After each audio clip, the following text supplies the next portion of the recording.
우리가 은혜 받은 하나님 말씀은 구약성 예레미야서 29장 1절부터 14절까지 말씀입니다. 예레미야서 29장 1절부터 14절까지 말씀을 제가 한 절, 여러분들이 한 절 같이 교독하도록 하겠습니다. 1절을 제가 먼저 읽습니다. 선지자 예레미야가 예루살렘에서 이 같은 편지를 느부갓네살이 예루살렘에서 바벨론으로 끌고 간 포로 중 남아있는 장로들과 제사장들과 선지자들과 모든 백성에게 보냈는데, 그때는 여고니아 왕과 왕후와 궁중 내시들과 유다와 예루살렘의 고관들과 기능공과 토공들이 예루살렘에서 떠난 후라.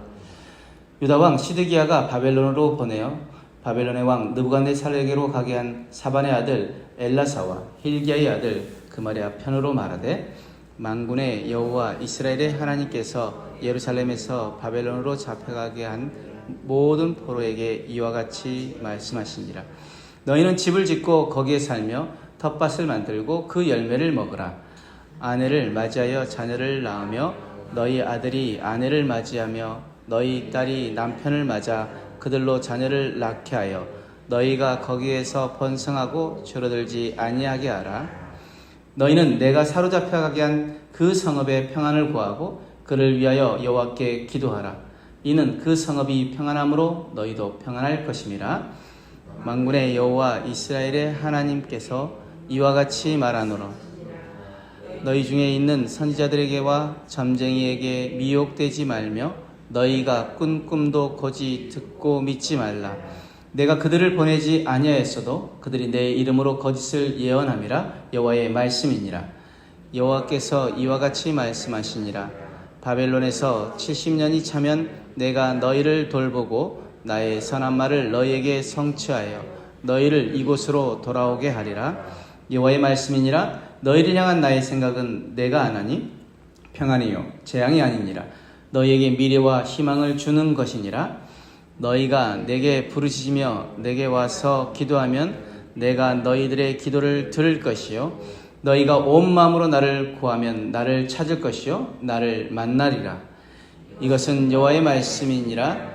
나는 너희들을 만날 것이며 너희를 포로된 중에서 다시 돌아오게 하되 내가 쫓아 보내었던 나라들과 모든 곳에서 모아 사로잡혀 떠났던 그곳으로 돌아오게 하리라.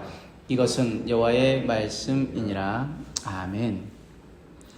오늘 본문의 중심 내용은 예레미야가 바벨론의 포로로 잡혀간 자들에게 편지하면서 그 70년의 포로 생활이 지속될 것이니 조기 귀환을 전하는 거짓 메시지에 속지 말라고 이야기하고 있습니다. 그렇다면 오늘 우리가 이 말씀을 통해서 우리가 무엇을 배워야 하고 또 무엇을 깨달아야 할까요?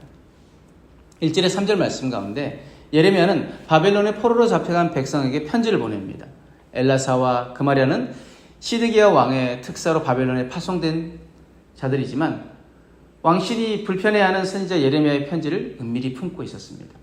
그들은 요시야 왕의 개혁을 도왔던 서기관 사반과 대제사장 힐기야의 아들들이었습니다. 사반의 다른 아들 아히감은 예레미야를 변호한 바가 있고 사반의 손자 미가야는 요야김 왕에게 예레미야의 예언을 전달하려고 애쓰기도 했습니다. 그 아버지의 그 아들들이죠. 자식은 부모를 보고 배웁니다. 그래서 부모는 자식에게 거울과도 같다라고 이야기합니다. 그렇다면 우리가 우리 자녀들에게 무엇을 가르쳐주고 무엇을 전해야 할까요? 무엇을 남겨야 할까요? 많은 부모들이 자녀들에게 좋은 환경, 좋은 것들을 남겨주기 위해서 유산들을 남겨줍니다. 그죠? 그런데 우리는 자녀들에게 물질의 유산보다는 신앙의 유산을 물려주어야 합니다. 보배롭고 존귀하게 쓰임받는 하나님의 자녀로 이 땅 가운데 살아갈 수 있도록. 그러기 위해서 우리가 해야 할 것은 무엇입니까? 잠언 22장 6절 말씀에 마땅히 행할 길을 아이에게 가르치라. 그리하면 늙어도 그것을 떠나지 아니하리라. 그래서 다윗이 그 아들 솔로몬에게 죽을 날이 임박해서 이렇게 가르칩니다.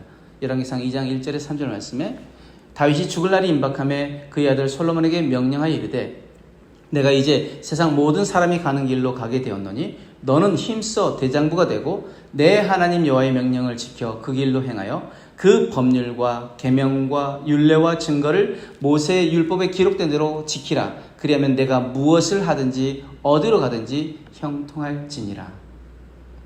그렇게 다윗은 솔로몬에게 유언으로 그것들을 남기고 죽게 되죠. 솔로몬이 그가 그 아버지의 그 말씀대로 그가 처음에는 전심으로 하나님을 섬기고 나아갑니다.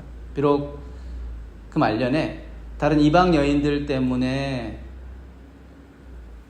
다른 신상에게 절하고 했던 부분들이 있었지만 하나님께서는 그 솔로몬의 그 행한 것들로 인하여서 하나님께서 그날을 지키시고 부강하게 하시고 그리고 형통하게 하시는 복을 허락하셨습니다. 다시 한번 우리가 우리 자녀들에게 남겨야 할 것, 물질의 유산이 아니라 아름다운 신앙의 유산으로, 그리고 우리가 본이 되어져서 자녀들이 우리의 모습을 보고 그 믿음을 따라 언제나 믿음의 명문 가문을 이루는 귀한 삶을 우리가 보여드리는 저와 여러분들이 되어지기를 축복합니다. 4절 9절 말씀에 거짓 선지자 하나는 바벨론에 잡혀간 포로들이 금방 돌아올 거라고 말하지만 하나님은 그들이 오랫동안 거기에 머물러야 한다고 말씀하십니다. 단기간 내에 고향 예루살렘에 돌아갈 거라는 기대를 깨끗이 접고 바벨론에서 집 짓고 농사 짓고 결혼해서 자녀를 낳으라고 하십니다.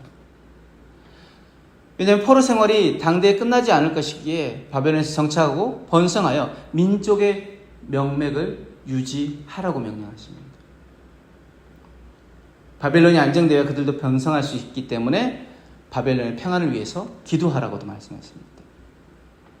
그리고 점술과 꿈으로 조기 귀환을 약속하는 거짓 선지자들에게 속아서 거짓 희망에 빠져 바벨론의 삶을 소홀히 하지 말라고 하는 것입니다. 자, 그들을 하나님께서 그 바벨론의 포로로 잡혀가게 하신 것, 그들을 그 자리까지 낮추신 것은 무엇을 깨닫게 하시기 위함입니까? 바로 하나님이 하나님 되심을 깨닫게 하기 위함이었습니다. 그렇다면 하나님께서 나를 겸손하게 낮추실 때 내가 해야 할 것은 무엇입니까? 내가 속한 그 자리에서 하루하루 묵묵히 살아내는 것입니다. 나를 그 겸손의 자리에 낮추셨다면, 그 자리에서 하나님 나에게 깨닫기를 원하시는 것이 있기에 나를 그곳에 낮추셨다면 내가 해야 될 것은 그 자리에서 우리가 하나님이 우리를 깨닫게 하신 것을 깨달을 때까지 묵묵히 하루하루 그것을 살아내는 것입니다. 그런데 많은 사람들은 하나님 나를 낮추신 그 자리에서 깨닫기보다는 하나님 빨리 나를 원래 있던 자리로 되돌려주세요. 원래 있던 자리로 되돌려주세요. 아우성을 치고 있습니다. 분명히 하나님께서 나를 낮추신 목적이 있는데 그것을 깨닫지 못한다면 똑같은 일이 계속 반복돼야죠. 그렇다면 하나님 나를 낮추신 그 자리에서 우리가 해야 할 것은 무엇이라고요? 겸손하게 하나님의 그 뜻을 깨닫고 그리고 묵묵히 하루하루 우리가 살아내고 우리가 그것을 이겨낸다면 하나님께서 하나님의 때에 하나님의 방법으로 우리를 다시 일으키실 것입니다. 있어야 할 자리에 있지 않았다면 돌이켜 있어야 할 자리로 돌아가고 하나님이 다시 일으키실 것이라는 소망을 가지고 하나님의 도우심을 바라며 믿음을 가지고 구하며 나아가는 것밖에 우리가 할 수 있는 것이 없습니다. 하나님께서 겸손을 가르치기 위해서 고통을 허락하시지만 다 배운 후에는 회복시키십니다. 그래서 시편 107편 10절에서 15절 말씀에 사람이 흑암과 사망의 그늘에 앉으며 곤고와 쇠사슬의 매임은 하나님의 말씀을 거역하며 지존자의 뜻을 멸시함이라. 그러므로 그가 고통을 주어 그들의 마음을 겸손하게 하셨으니 그들이 엎드러져도 돕는 자가 없었도다. 이에 그들이 그 환난 중에 여호와께 부르짖음에 그들의 고통에서 구원하시되 흑암과 사망의 그늘에서 인도하여 내시고 그들의 얼거맨 줄을 끊으셨도다. 여호와의 인자하심과 인생에게 행하신 기적으로 말미암아 그를 찬송할지어다. 아멘. 그러므로 베드로전서 5장 6절 말씀에 하나님의 능하신 손 아래서 겸손하라. 때가 되면 너희를 높이시리라. 하나님 우리를 낮추셨다면 그 낮추신 그 자리에서 우리가 배워야 할 것 겸손입니다. 왜 우리가 그 자리로 떨어졌습니까? 교만 때문입니다. 그 교만 때문에 하나님의 하나님 되심을 인정하지 못하고 내가 그것을 이룬 것 마냥 내가 교만했기에 하나님께서 그 겸손의 자리로 낮추신 것이라면 우리는 그 자리에서 해야 할 것, 때가 되면 하나님 우리를 높이실 것이라는 믿음을 가지고 우리가 그 겸손을 다 배울 때까지 그 자리를 묵묵히 살아내는 것입니다. 10절 14절 말씀에 거짓 선지자는 회복이 임박했다고 떠들지만 하나님은 회복이 70년 후라고 못 박으십니다. 40년 광야 생활보다 더 긴 시간이므로 포로 세대가 다시 예루살렘으로 돌아갈 수 없으리라는 선고지만 딱 70년이라는 특정 기간이 명시되었기 때문에 심판이 반드시 끝이 있을 것이라는 약속이기도 합니다. 그러니 지금 빨리 돌아가게 해달라고 떼쓰는 것보다는 그 떼쓸 때가 아니라 시련 속에서 연단되어야 할 때입니다. 하나님 자기 백성을 막연히 버려두실 리 없고 명확한 회복의 때를 계획하고 계시기에 회개하라고 주어진 시간에 해야 할 것은 무엇입니까? 온 마음으로 주를 구하고 찾고 만나는데 몰두해야 합니다. 그래서 예레미야서 29장 12절 13절 말씀에 뭐라고 말씀하십니까? 너희가 내게 부르짖으며 내게 와서 기도하면 내가 너희의 기도를 들을 것이요 너희가 온 마음으로 나를 구하면 나를 찾을 것이요 나를 만나리라. 아멘. 그러면서 11절 말씀에 여호와의 말씀이니라 너희를 향한 나의 생각을 내가 아나니 평안이요 재앙이 아니니라 너희에게 미래와 희망을 주는 것이니라. 하나님께서 다시 우리를 회복시키실 것이라고 말씀하시면서 그 회복되어지는 그 과정 가운데 우리가 해야 할 것 무엇이라고 말씀하십니까? 부르짖고 기도하고 그리고 온 마음으로 구하면 찾으면 하나님께서 만나주시고 회복시켜 주시리라고 말씀하십니다. 역대하 7장 14절 말씀 내 이름으로 일컫는 내 백성이 그들의 악한 길에서 떠나 스스로 낮추고 기도하여 내 얼굴을 찾으면 내가 하늘에서 듣고 그들의 죄를 사하고 그들의 땅을 고칠지니라. 아멘. 우리가 겸손함으로 하나님의 얼굴을 구하고 찾으면 하나님께서 듣고 우리의 죄를 사하시고 우리를 고치신다고 말씀하십니다. 하나님께서 나를 낮추실 때는 철저하게 낮아지고 깨어져야 합니다.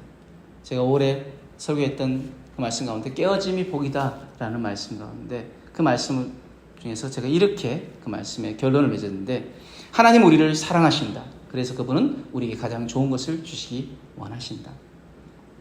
오늘 우리의 깨어짐은 우리에게 좋은 것을 주시기 위한 하나님의 계획이고 하나님의 은혜다. 깨어짐은 고통이 아니라 회복으로 가는 은혜임을 믿음으로 받아들여라. 그리고 감사하라. 하나님이 나를 깨뜨리시는 것은 내 안에 불순종의 죄, 불신앙의 죄를 깨뜨리기 위함임을 기억하라.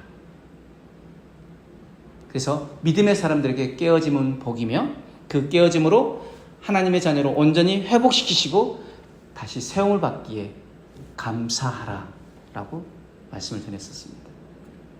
오늘 우리가 해야 할 것 무엇입니까?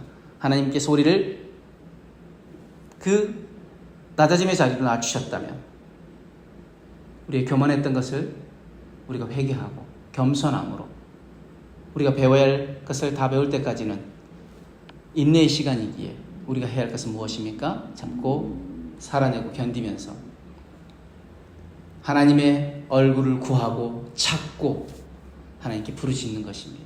하나님 빨리 깨닫게 해주시고 내가 그것을 다시 한번 하나님의 뜻을 온전히 알 수 있도록 하나님 저에게 그 깨달음의 지혜를 더하여 주옵소서. 그리고 내가 어떻게 해야 될지 하나님 제가 가야 할 길을 알려주시옵소서.